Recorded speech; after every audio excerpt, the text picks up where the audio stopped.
আসসালামু আলাইকুম। আজকে আমি আলোচনা করব গ্লোটেট্রার ব্রিডিং নিয়ে। এই মাছটাকে আমরা অনেক নামে চিনি, যেমন গ্লোটেট্রা, উইডোটেট্রা, স্কারটেট্রা ইত্যাদি। সব নামই কিন্তু সঠিক। টেট্রা ব্রিড করানোর জন্য প্রাপ্তবয়স্ক মাছদের 10 দিনের জন্য মেল ফিমেল আলাদা করে রাখতে হবে।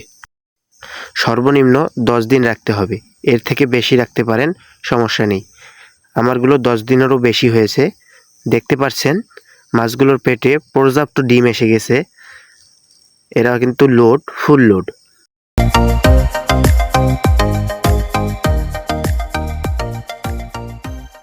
টেট্রা ব্রিড করানোর জন্য গুরুত্বপূর্ণ বিষয় হচ্ছে এর পানি তৈরি করা। অবশ্যই এর পানি 3 দিন থেকে 7 দিন পুরনো হতে হবে। বৃষ্টির পানি হলে আরও ভালো হয়। তো আমার পানিগুলো 5 দিনেরও বেশি হয়ে গিয়েছে। এই পানিতে আমি ছত্রাক মুক্ত করার জন্য মিথিলিন ব্লু এবং হালকা পরিমাণ মোটা লবণ দিয়েছি। আমি ব্রিড করানোর জন্য এরকম একটি ঝুড়ি নিয়ে নিব।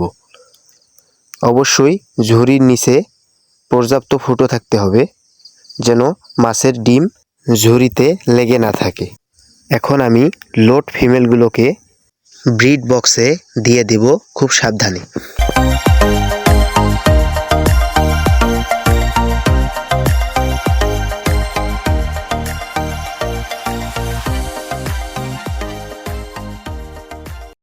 ব্রিড বক্সে দেওয়ার পর 30 মিনিটের জন্য মাছগুলোকে রেখে দেব, যেন তারা এই পানিতে অভ্যস্ত হতে পারে। 30 মিনিট পর আমরা এগুলোর সাথে মেলগুলো ছেড়ে দেব।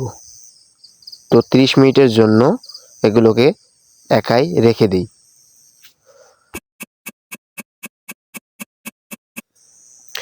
এই দিকে আমরা মেলগুলোকে আলাদা করে রেখেছিলাম 10 দিন পর্যন্ত। এখন আমরা মেলগুলো তুলে নেব। 30 মিনিট হয়ে গিয়েছে। এখন আমরা মেলগুলো একসাথে করে দেব।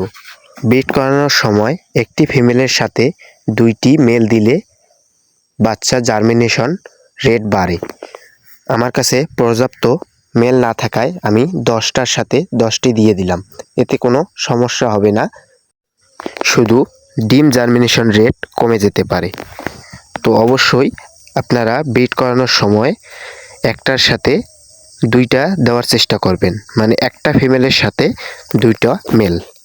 তো আমরা এগুলোকে 24 ঘন্টার জন্য রেখে দিব। গ্লোটেট্রা ডিম দেওয়ার সময় হচ্ছে সন্ধ্যার আগে, মানে বিকেলের পরে, এবং সকাল 6টা থেকে 8টা পর্যন্ত। 16 ঘন্টা হয়ে গিয়েছে। সকালবেলা এখন আমরা দেখতে পাচ্ছি অসংখ্য ডিম দিয়েছে, আলহামদুলিল্লাহ। আমি একটু আপনাদের দেখানোর চেষ্টা করছি। দেখতে পাচ্ছেন কি পরিমাণ ডিম দিয়েছে, শুধু 10টা টেট্রা, 10টা ফিমেল। তো এগুলোকে এখন আমরা পর্যাপ্ত অক্সিজেন দিয়ে রেখে দেব 3 দিন পর্যন্ত। অবশ্যই অক্সিজেন মেশিন ব্যবহার করবেন। আর টেট্রাগুলোকে আর কিছু ঘন্টা রেখে দেব, যদি তাদের পেটে ডিম থেকে থাকে তারা দিয়ে দিবে। অবশ্যই 24 ঘন্টা রাখবেন।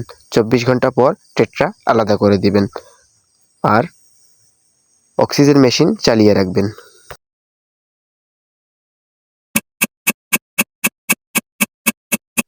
3 দিন পর আমরা দেখতে পাচ্ছি আলহামদুলিল্লাহ আমাদের টেট্রাগুলোর ডিম থেকে বাচ্চা বেরিয়ে এসেছে। দেখতে পাচ্ছেন অসংখ্য ডিম জার্মিনেশন হয়ে বাচ্চাগুলো রান করতেছে। এখনও কিন্তু ডিম থেকে বাচ্চাগুলো পরিপূর্ণ অ্যাক্টিভ হয়নি। যতদিন পর্যন্ত এরা পানিতে ফ্লাই করতে মিনিমাম 8 দিন সময় লাগে, ততদিন এদের খাবার দেওয়া যাবে না। 8 দিন পর পাউডার জাতীয় খাবার দিতে পারেন। আজকে এই পর্যন্ত। ভিডিওটা কেমন লাগলো অবশ্যই কমেন্ট করে জানাবেন। আর ভিডিওটি আপনার একটুও কাজে লাগলে একটা লাইক করতে ভুলবেন না, এবং ভিডিওটি শেয়ার করে অন্য বন্ধুদের দেখার সুযোগ করে দিবেন। আসসালামু আলাইকুম, সবাই ভালো থাকবেন।